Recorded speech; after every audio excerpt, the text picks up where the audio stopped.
Lucas, what are you making me for dinner? Steak. What kind of steak? Filet mignon. Okay, I need to get my seasoning. Pepper and salt. Steaks are already room temperature, so they don't need to be left in the open anymore. How long did you put them out? An hour, which was kind of overkill. So first we have them dry on both sides. Make sure there's no moisture so we can get a great crust. Lucas is an expert steak maker. Allegedly. I season it very heavily, so I don't really season the edges too much. What's your favorite cut of steak? This one. Filet. Really?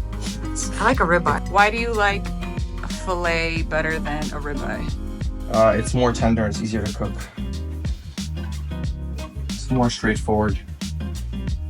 Okay, now they're done. They're prepped. Now we can start heating up the pan and clean our station. All right, walk me through your process. What are you doing next? Very high heat to get the pan hot. Then garlic for our aromatic to baste it in. And voila, it comes out very nicely.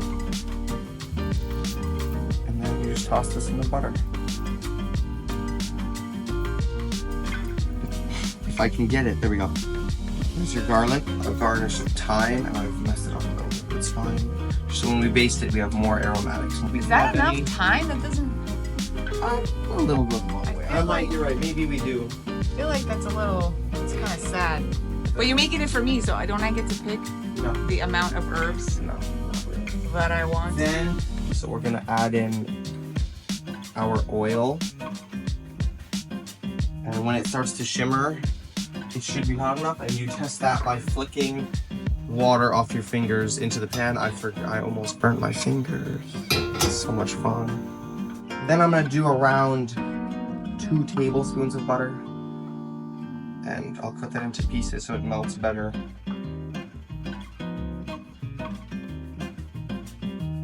And now we have our basting materials ready, and when the oil starts to shimmer, you get some water and just...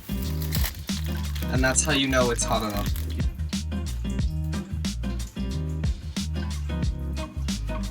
Okay. Very carefully add our steaks. And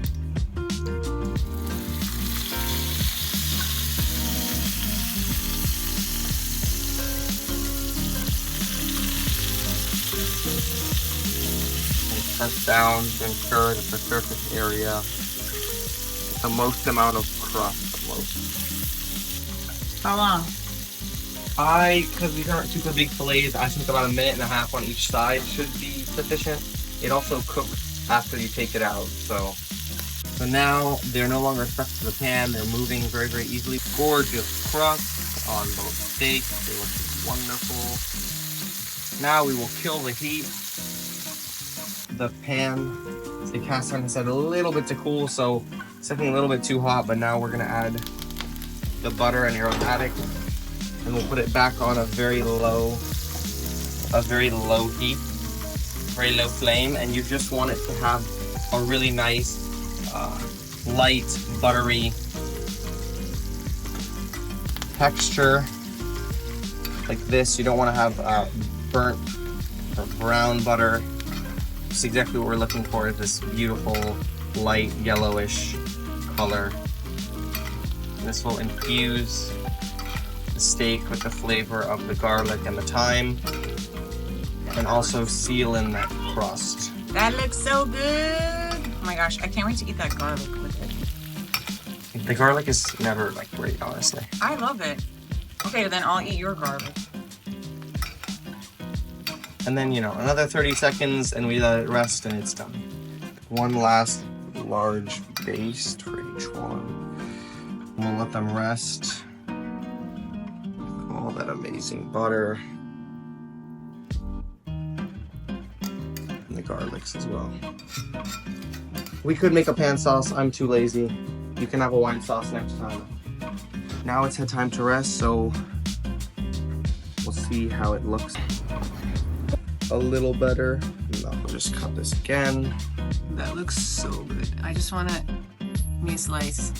Right here, you can have this one. The edges is a little bit more done, but that's okay. To be expected. Yes, dip it in the butter and then enjoy it. It's so tender that I have to like hold it down or the pieces rip apart. How is it? Is it good? That's amazing. You did it again. Oh, it's really good. Good steak. We didn't make any sides. We don't need any sides. We don't need any sides. Just protein. That's so good. Wait, let me get more. Wow.